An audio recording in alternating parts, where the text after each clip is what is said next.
Assalamualaikum warahmatullahi wabarakatuh.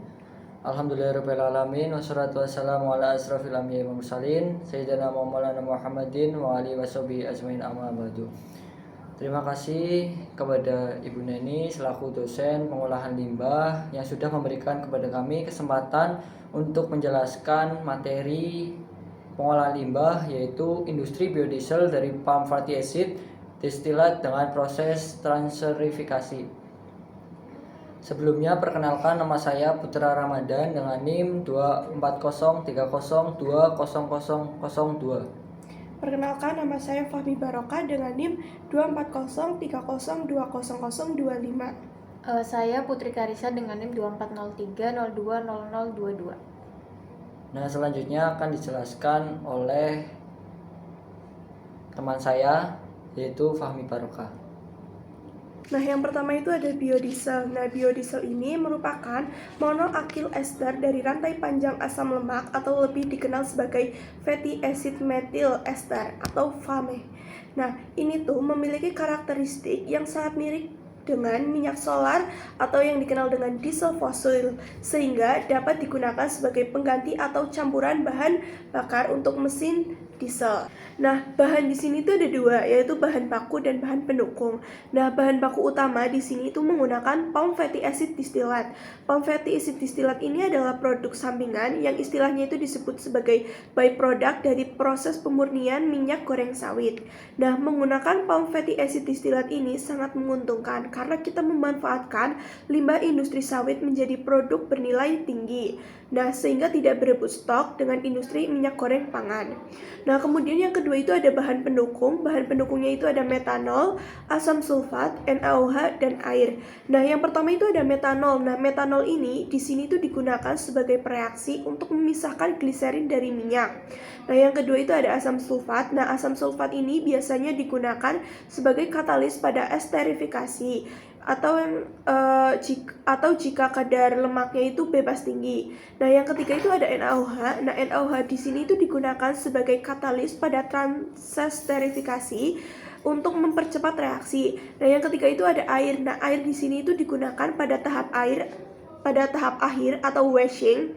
Nah, untuk mencuci atau membersihkan biodiesel dari sisi katalis dan kotoran. Nah, kemudian yang selanjutnya itu ada Produknya itu ada dua, yaitu dari biodiesel dan gliserin. Nah, produk utamanya itu yang pertama itu ada biodiesel. Nah, biodiesel ini itu adalah target utama kita. Setelah melalui proses pemurnian, biodiesel itu siap dicampurkan dengan solar. Misalnya, program B35 atau B40, yaitu untuk digunakan di kendaraan bermesin diesel atau mesin industri. Nah, yang kedua itu ada gliserin. Nah, gliserin ini itu disebut juga sebagai produk sampingan. Nah, gliserin ini kayak penting untuk menyebutkan bahwa proses ini itu tidak menghasilkan limbah yang sia-sia. Nah, gliserin ini adalah produk sampingan yang memiliki nilai ekonomi yang tinggi. Gliserin banyak juga dibutuhkan di industri farmasi, kosmetik. Dan di industri farmasi atau kosmetik ini itu digunakan sebagai pelembab. Nah, hingga juga di industri makanan. Jadi, pabrik biodiesel ini mendapatkan keuntungan dari dua sisi, yaitu dari industri farmasi kosmetik sama industri makanan, seperti itu. Kemudian selanjutnya akan dijelaskan oleh teman saya, yaitu Mbak Karisa. Baik, selanjutnya saya akan menjelaskan mengenai diagram alir atau flowchart dari pembuatan biodiesel dari palm fatty acid distilat menggunakan proses transesterifikasi. Bisa dilihat, ini flowchart yang biasa dipakai dalam industri biodiesel. Selanjutnya, proses dari pembuatan biodiesel itu sendiri terbagi menjadi 3 bagian. 3 bagian utama itu, yang pertama ada persiapan bahan, yang kedua proses pembuatan biodiesel, yakni ada reaksi esterifikasi dan transesterifikasi, lalu ada pemurnian. Yang pertama, pada persiapan bahan baku. Bahan baku palm fatty acid distillate ditampung dalam tangki penampung palm fatty acid distillate yang bersuhu 30 derajat Celcius dengan tekanan 1 atm. Pada persiapan bahan baku ini, palm fatty acid distillate yang akan digunakan dipanaskan terlebih dahulu menggunakan bantuan steam hingga mencapai suhunya 40 derajat Celcius. Nah, pemanasan ini bertujuan untuk melelehkan palm fatty acid distillate. Selanjutnya, palm fatty acid distillate yang telah mencair dialirkan ke kolom reaktor untuk persiapan pretreatment. Palm fatty acid distillate masih dalam tinggi kadar FFA-nya sehingga dilakukan pretreatment, yakni penurunan kadar FFA. Nah, palm fatty acid distillate ini dialirkan ke reaktor bereaksi dengan metanol dengan ditambahkan katalis H2SO4. Nah, proses tersebut berlangsung pada suhu 60 derajat Celcius dengan tekanan 1 atm. Penambahan katalis H2SO4 ini bertujuan untuk menurunkan kadar FFA sehingga dalam proses transesterifikasi dapat berjalan dengan optimal dan meminimalisir reaksi penyambunan. Selanjutnya, produk yang keluar dari reaktor tersebut dialirkan ke dalam dekanter. Lapisan atas adalah larutan yang memiliki densitas paling ringan dan lapisan yang bawah memiliki densitas paling besar.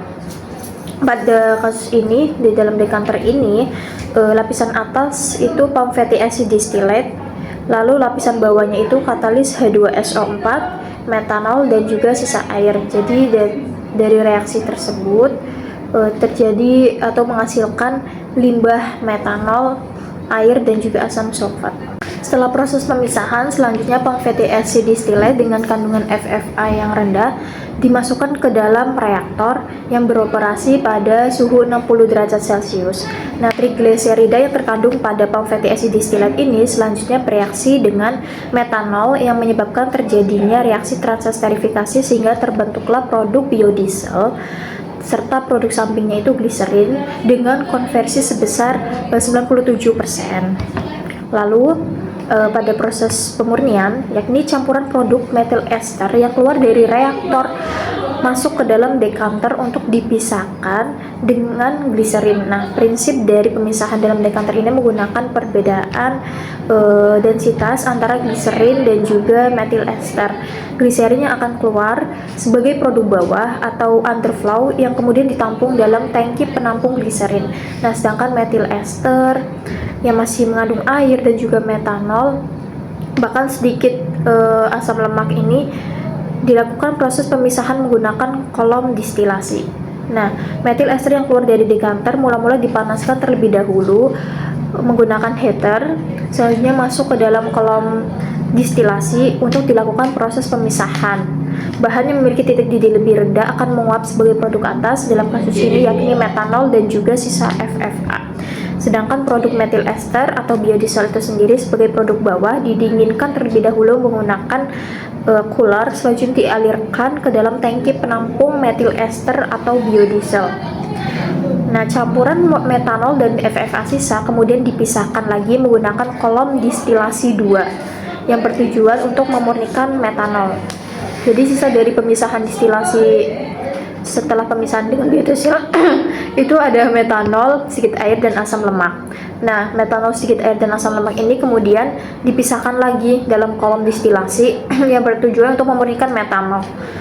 Nah, prinsipnya adalah menggunakan perbedaan titik didih, di mana titik didih yang lebih rendah, di mana di sini adalah metanol, dia menjadi produk atas yang kemudian di-recycle ke dalam tangki penampungan metanol.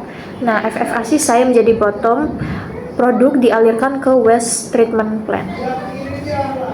Selanjutnya terkait limbah dan juga pengolahannya akan disampaikan oleh teman saya, Mas Putra Ramadan. Nah, selanjutnya ada limbah.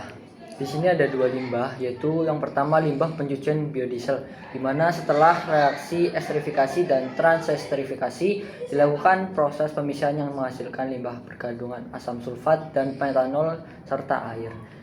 Dan juga air pencuci bersifat asam atau alkali, tinggi COD dan BOD. Selanjutnya ada limbah dari proses pemurnian biodiesel, di mana lapisan hasil pemisahan mengandung air dan asam lemak.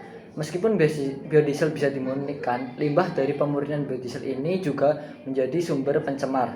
Selanjutnya itu ada pengolahan limbah.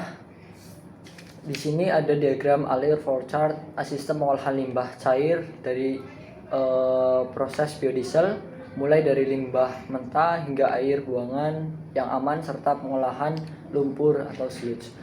Yang pertama itu dimulai dari limbah proses biodiesel.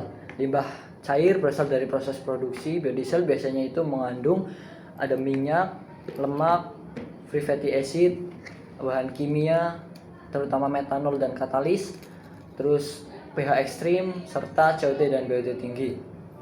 Karena berbahaya bagi lingkungan, limbah ini harus diolah terlebih dahulu sebelum melewati oil trap atau spiration. Kemudian yang kedua itu oil trap atau spiration. Fungsi utamanya itu sebagai memisahkan minyak dan FFA dari air limbah. Prinsip kerjanya itu minyak memiliki massa jenis lebih ringan sehingga itu mengambang, serta air berada di bagian bawah dan minyak dikumpulkan dan dipisahkan. Manfaatnya sendiri itu mengurangi bahan pencemaran di tahap berikutnya dan juga mencegah gangguan proses biologis. Selanjutnya yang ada qualification tank atau stabilisasi pH dan COD. Fungsinya itu menstabilkan karakter limbah, terutama itu pH, COD, dan debit aliran. Tujuannya sendiri itu menyamakan kualitas limbah agar tidak fluktuatif dan menjaga kinerja proses pengolahan selanjutnya tetap optimal. Biasanya dilengkapi dengan pengaduk atau mixer. Selanjutnya ada chemical treatment, yaitu netralisasi pH, koagulasi, flokulasi, PAC atau tawas.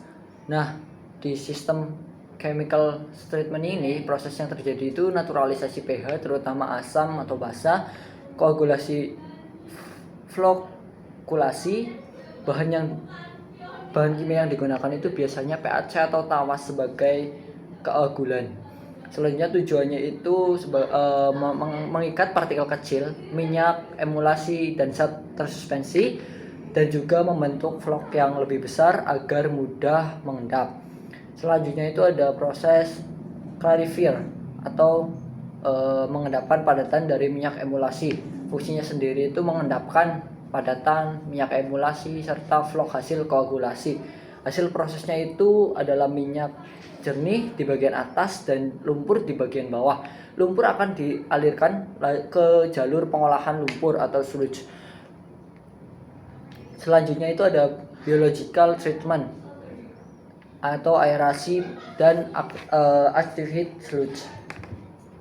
Nah, di mana fungsinya itu mengurangi bahan organik terlarut atau BOD dan COD. Prinsip kerjanya itu mikroorganisme mengkonsumsi bahan pencemar sehingga aerasi menyediakan oksigen untuk bakteri aerob. Hasilnya itu menurunkan signifikan kadar BOD dan COD dan juga air lebih aman bagi lingkungan. Nah, proses selanjutnya itu ada secondary settler atau pemisahan lumpur aktif. Fungsinya sendiri itu memisahkan lumpur aktif atau mikroorganisme dari air hasil proses biologis. Nah, hasilnya itu ada lumpur mengendap di dasar dan juga air jernih di bagian atas. Sebagian lumpur dikembalikan ke bak aerasi, sisanya itu ke pengolahan lumpur. Jadi itu bisa diulang-ulang terus-menerus sehingga menghasilkan